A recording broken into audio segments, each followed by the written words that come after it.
تدبر قرآن امین احسن اصلاحی سورہ مومنون آیات 93 تا 118۔ آگے کا مضمون۔ آگے خاتمہ سورت کی آیات ہیں جن میں نبی صلی اللہ علیہ وسلم کو بشارت دی گئی ہے کہ اب فتح و نصرت کا وقت قریب ہے۔ اہل ایمان کامیاب و فتح مند اور آپ کے مخالفین دنیا و آخرت دونوں کی رسوائی سے دوچار ہوں گے، تو کچھ عرصہ ان کی شرارتوں سے درگزر کرو۔ فیصلے کی گھڑی سر پر آ گئی ہے۔ جس مدت کو یہ بہت طویل سمجھ رہے ہیں اور جس کے دھوکے میں اپنی شرارتوں میں دلیر ہوتے جا رہے ہیں، انجام سامنے آ جانے کے بعد محسوس کریں گے کہ وہ پلک جھپکتے گزر گئی، اور اس وقت اپنی بدبختی پر اپنے سر پیٹیں گے۔ اس روشنی میں آیات کی تلاوت فرمائیے۔ اعوذ باللہ من الشیطان الرجیم، بسم اللہ الرحمن الرحیم۔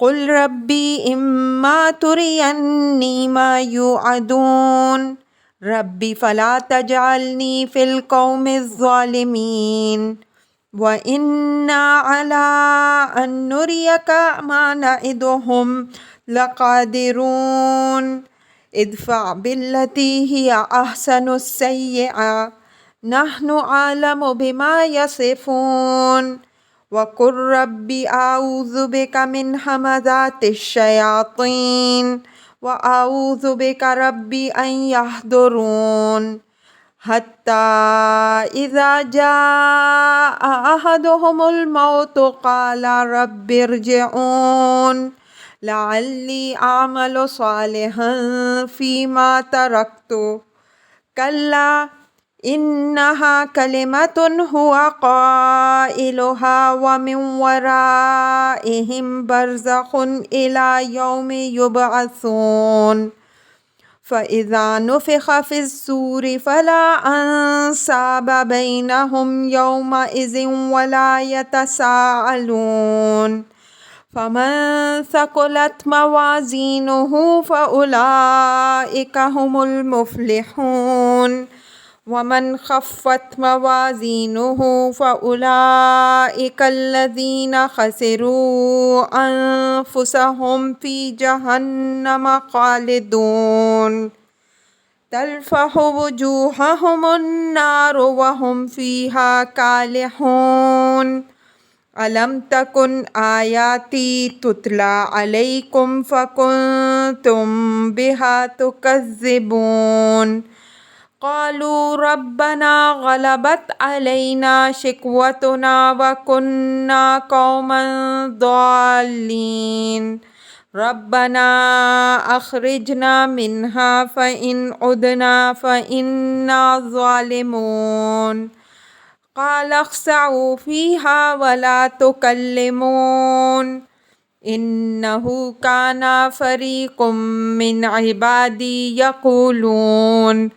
يَقُولُونَ رَبَّنَا آمَنَّا فَاغْفِرْ لَنَا وَارْحَمْنَا وَأَنْتَ خَيْرُ الرَّاحِمِينَ فَاتَّخَذْتُمُوهُمْ سِخْرِيًّا حَتَّىٰ أَنسَوْكُمْ ذِكْرِي وَكُنْتُمْ مِنْهُمْ تَضْحَكُونَ إِنِّي جَزَيْتُهُمُ الْيَوْمَ بِمَا صَبَرُوا أَنَّهُمْ هُمُ الْفَائِزُونَ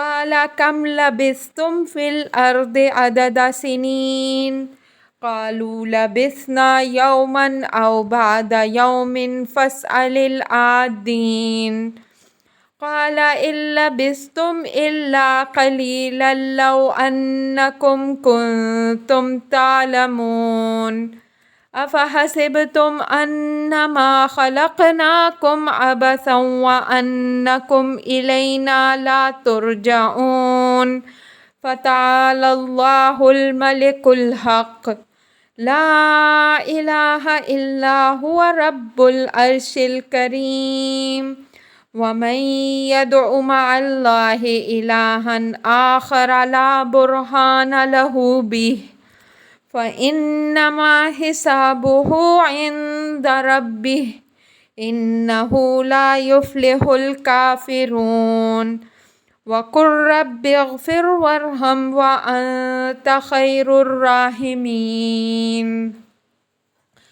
ترجمہ: دعا کرو کہ اے میرے پروردگار، اگر تم مجھے وہ عذاب دکھائے جس سے ان کو ڈرایا جا رہا ہے تو اے میرے پروردگار مجھے ان ظالموں میں شامل نہ کیجیو، اور بے شک ہم اس بات پر قادر ہیں کہ جس عذاب سے ہم ان کو ڈرا رہے ہیں وہ تم کو دکھا دیں۔ ان کی شرارتوں سے خوبصورتی کے ساتھ درگزر کرو۔ یہ جو کچھ ہرزہ سرائی کر رہے ہیں ہم اس سے اچھی طرح واقف ہیں، اور دعا کرتے رہو کہ اے رب میں شیاطین کے وسوسوں سے تیری پناہ مانگتا ہوں، اور اے میرے رب اس بات سے تیری پناہ مانگتا ہوں کہ وہ میرے پاس آئیں، یہاں تک کہ جب ان میں سے کسی کی موت سر پر آن کھڑی ہوگی تو وہ کہے گا کہ اے رب مجھے واپس بھیج دے، جو کچھ چھوڑ آیا ہوں اس میں کچھ نیکی کماؤں۔ ہرگز نہیں، یہ محض ایک بات ہے جو وہ کہنے والا بنے گا، اور آگے ان کے ایک پردہ ہوگا اس دن تک کے لیے جس دن وہ اٹھائے جائیں گے۔ تو جب سور میں پھونکا جائے گا تو اس دن نہ آپس کا نسب کام آئے گا اور نہ وہ ایک دوسرے سے طالب مدد ہوں گے۔ پس جن کے پلے بھاری ہوں گے وہی لوگ فلاح پانے والے ہوں گے، اور جن کے پلے ہلکے ہوں گے تو وہی ہیں جنہوں نے اپنے آپ کو گھاٹے میں ڈالا، وہ ہمیشہ جہنم میں رہیں گے۔ ان کے چہروں کو آگ جھلسے گی اور ان میں ان کے منہ بگڑے ہوئے ہوں گے۔ کیا تم کو میری آیتیں پڑھ کر سنائی جاتی تھیں تو تم ان کو جھٹلاتے تھے؟ کہیں گے اے ہمارے رب ہماری بدبختی ہم پر غالب رہی اور ہم گمراہی میں پڑے رہے۔ اے ہمارے رب ہمیں اس جہنم سے ایک مرتبہ نکال، اگر ہم پھر ایسا کریں تو بے شک ہم ہی اپنی جانوں پر ظلم ڈھانے والے ہوں گے۔ حکم ہوگا دفع ہو، اسی میں پڑے رہو اور مجھ سے بات نہ کرو۔ میرے بندوں کی ایک جماعت ان لوگوں کی تھی جو دعا کرتے تھے کہ اے ہمارے رب ہم ایمان لائے تو تو ہمیں بخش دے اور ہم پر رحم فرما، اور تو بہترین رحم فرمانے والا ہے۔ تو تم نے ان کو مذاق بنایا یہاں تک کہ ان کے ساتھ تمہارے اس شغل نے تم کو میری یاد سے غافل کر رکھا اور تم ان کی ہنسی اڑاتے رہے۔ آج میں نے ان کی استقامت کا صلہ دیا کہ وہی کامیاب ہونے والے بنے۔ کہنے والا کہے گا سالوں کے حساب سے زمین میں کتنی مدت رہے ہوگے؟ کہیں گے کہ ایک دن یا ایک دن کا کچھ حصہ۔ یہ بات شمار کرنے والوں سے پوچھو۔ کہنے والا کہے گا تم تو بس تھوڑی ہی مدت رہے، کاش تم اس بات کو جانتے ہوتے۔ تو کیا تم نے یہ گمان کر رکھا ہے کہ ہم نے تم کو بس یوں ہی بے مقصد پیدا کر دیا اور تم ہماری طرف لوٹائے نہیں جاؤ گے؟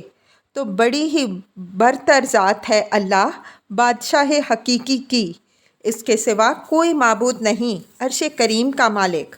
اور جو کوئی اللہ کے ساتھ کسی اور الہ کو بھی پکارے گا جس کے حق میں اس کے پاس کوئی دلیل نہیں تو اس کا حساب اس کے رب کے ہاں ہوگا، اور کافر فلاح نہیں پائیں گے۔ اور دعا کرو کہ اے رب مجھے بخش دے اور مجھ پر رحم فرما، اور تو بہترین رحم فرمانے والا ہے۔ الفاظ کی تحقیق اور آیات کی وضاحت۔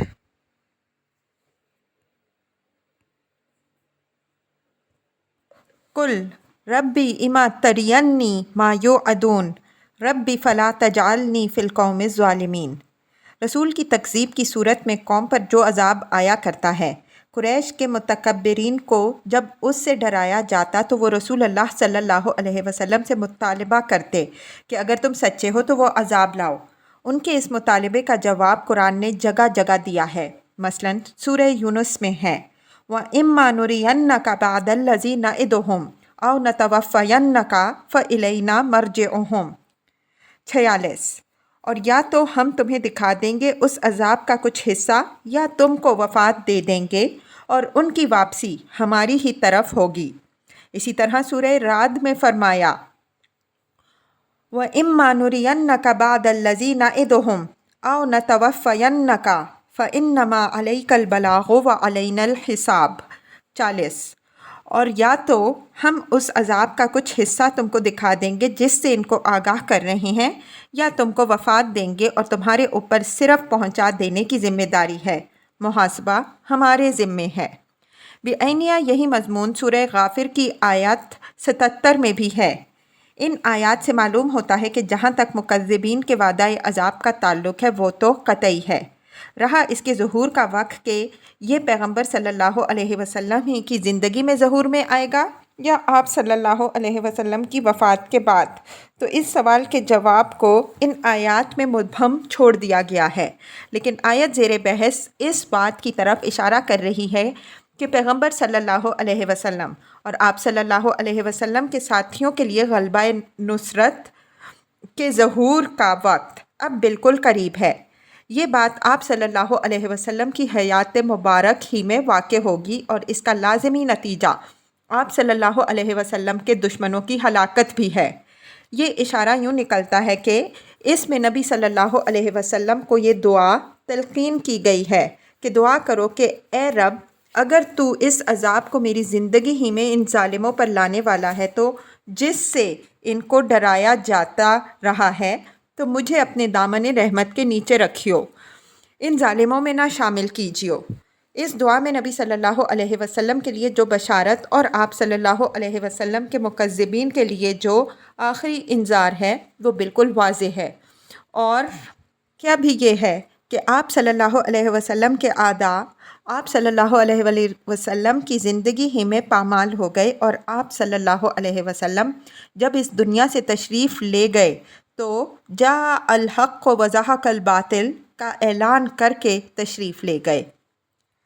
وَإِنَّا عَلَىٰ أَن نُّرِيَكَ مَا نَعِدُهُمْ لَقَادِرُونَ، یہ اسی بشارت کو جو اوپر والی آیت میں مضمر ہے مؤکد فرمایا، اس لیے کہ اس دور میں بھی حالات بہت نامساعد تھے۔ پیغمبر صلی اللہ علیہ وسلم اور آپ صلی اللہ علیہ وسلم کے صحابہ معاندین کی چیرہ دستیوں سے تنگ آ کر مکہ سے ہجرت پر مجبور ہو گئے تھے۔ یہ باور کرنا کچھ آسان نہیں تھا کہ اسی تاریکی کے اندر سے عنقریب روشنی پیدا ہونے والی ہے۔ اس تردد کو دور کرنے کے لیے اللہ تعالیٰ نے فرمایا کہ ہم اس بات پر پوری طرح قادر ہیں کہ تمہاری زندگی ہی میں تمہارے دشمنوں کو پامال کر دیں۔ حالات ہمارے ارادے میں مزاحم نہیں ہو سکتے۔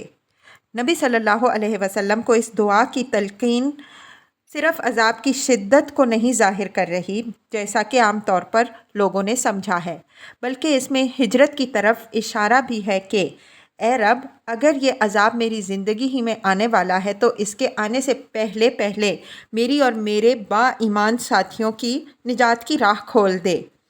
گویا دعا کے اسلوب میں نبی صلی اللہ علیہ وسلم کو یہ بشارت بھی دے دی گئی کہ اس عذاب سے محفوظ رکھنے کا سامان آپ صلی اللہ علیہ وسلم کے لیے اللہ تعالیٰ نے پہلے ہی کر لیا ہے۔ ادفع باللتی ہی الاحسن السیئہ نحن اعلم بما یصفون، یہ نبی صلی اللہ علیہ وسلم کو صبر اور عفو درگزر کی تلقین ہے کہ ان کے برے سلوک کا جواب بدستور اپنے اچھے سلوک سے دیتے رہو۔ جو ہرزہ سرائیاں اور بدتمیزیاں یہ کر رہے ہیں ہم ان سے اچھی طرح واقف ہیں، مطلب یہ ہے کہ ان کی ایک ایک شرارت کا مزہ ہم ان کو چکھائیں گے۔ تم ان کے رویے سے دل گرفتہ نہ ہو، ان کا معاملہ ہمارے اوپر چھوڑو، اب فیصلے کا وقت قریب ہے۔ وَقُلْ رَبِّ أَعُوذُ بِكَ مِنْ ہَمَزَاتِ الشَّيَاطِينِ وَأَعُوذُ بِكَ رَبِّ أَنْ يُحْضَرُونَ، یہ حصول صبر اور عفو درگزر کی دعا تلقین فرمائی گئی۔ شیطان سے مراد شیاطین جن بھی ہیں جو دلوں میں وسوسہ اندازی کرتے ہیں، اور وہ شیاطین انس بھی جن کا رویہ یہاں زیر بحث ہے۔ فرمایا کہ برابر یہ دعا کرتے رہو کہ اے میرے رب، مجھے شیاطین جن کے وسوسوں سے بھی محفوظ رکھ، اور ان شیاطین انس سے بھی محفوظ رکھ کہ وہ میرے پاس بحث و جدال اور شر و فساد کے لیے نہ آئیں۔ حتیٰ اذا جاء احدهم الموت قال رب ارجعون لعلی اعمل صالحا فیما ترکت کلا انها کلمۃ هو قائلها ومن ورائهم برزخ الی یوم یبعثون، یعنی یہ لوگ اپنی ان شرارتوں سے باز آنے والے نہیں ہیں یہاں تک کہ جب ان میں سے کسی کی موت آ دھمکے گی اور اس عالم کے احوال و معاملات سے سابقہ پیش آئے گا، تب ان کی آنکھیں کھلیں گی۔ اس وقت بڑی لجاجت سے درخواست کریں گے کہ اے رب مجھے ایک بار دنیا میں پھر جانے دے تاکہ جو مال و متاع وہاں چھوڑ کر آیا ہوں اس میں جا کر کچھ نیکیاں کما لوں۔ کلا انہا کلمۃ ہوا قائلہا، فرمایا کہ یہ بات ہرگز ہونے والی نہیں ہے، بس ایک بات ہوگی جو بڑی حسرت کے ساتھ وہ کہے گا، لیکن اس کی اس حسرت کے پورے ہونے کا وقت گزر چکا ہوگا۔ عمل کی مہلت بس اس دنیا کی زندگی تک ہے۔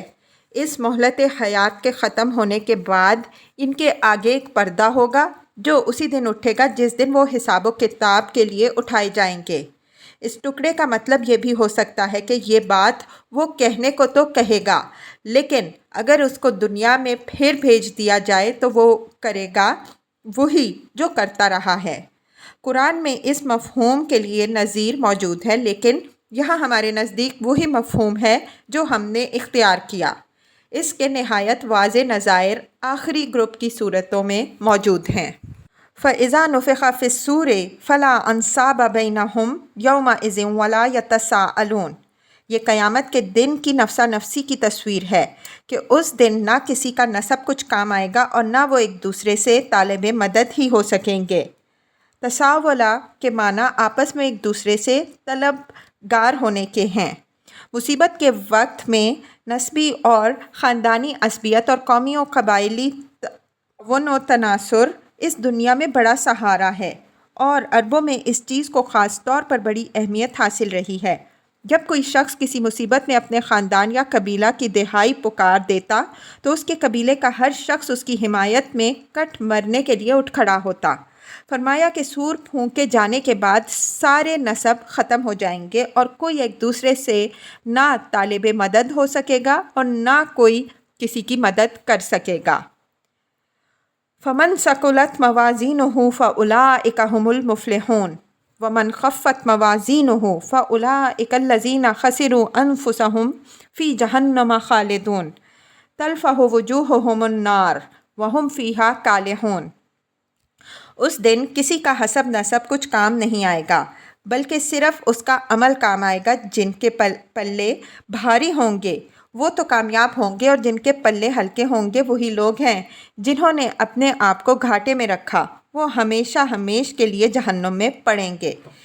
اس جہنم میں ان کا حال یہ ہوگا کہ آگ ان کے چہروں کو جھلسے گی اور وہ منہ بسورے ہوئے ہوں گے۔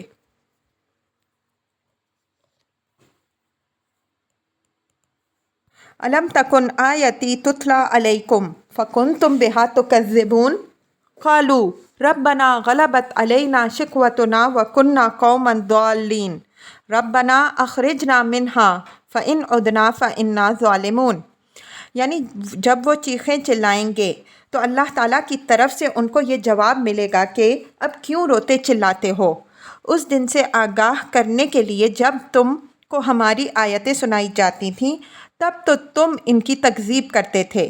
وہ اعتراف کریں گے کہ اے رب، یہ ہماری بدبختی اور شقاوت تھی جو ہم پر چھائی رہی کہ ہم نے اس دن کی تکذیب کی۔ بلا شبہ ہم خود اپنی جانوں پر ظلم ڈھانے والے بنے، لیکن اے ہمارے رب، ایک بار اور ہمیں موقع دے، اگر پھر ہم یہی کچھ کریں تو لا ریب ہم اسی کے سزاوار ہیں۔ قَالَ اخْسَئُوا فِيهَا وَلَا تُكَلِّمُونَ، لفظ خَسَأَ کتے کو دھتکارنے کے لیے آتا ہے۔ مطلب یہ ہے کہ ان کو اللہ تعالیٰ کی طرف سے ان کی اس التجا کا یہ جواب ملے گا کہ چلو دفع ہو، اسی میں پڑے رہو اور مجھ سے کوئی بات نہ کرو۔ إِنَّهُ كَانَ فَرِيقٌ مِّنْ عِبَادِي يَقُولُونَ رَبَّنَا آمَنَّا فَاغْفِرْ لَنَا وَارْحَمْنَا وَأَنْتَ خَيْرُ الرَّاحِمِينَ فَاتَّخَذْتُمُوهُمْ سُخْرِيًّا حَتَّىٰ أَنسَوْكُمْ ذِكْرِي وَكُنْتُمْ مِنْهَا تَضْحَكُونَ إِنِّي جَزَيْتُهُمُ الْيَوْمَ بِمَا صَبَرُوا أَنَّهُمْ هُمُ الْفَائِزُونَ، یہ اس غیرت کا بیان ہے جس کے سبب سے خدائے غیور ان اشقیاء کو بات کرنے سے روک دے گا۔ مطلب یہ ہے کہ اب تم میرے آگے زبان نہ کھولو، تم وہ شقی اور بدبخت لوگ ہو کہ جب میرے بندوں کی ایک جماعت میرے آگے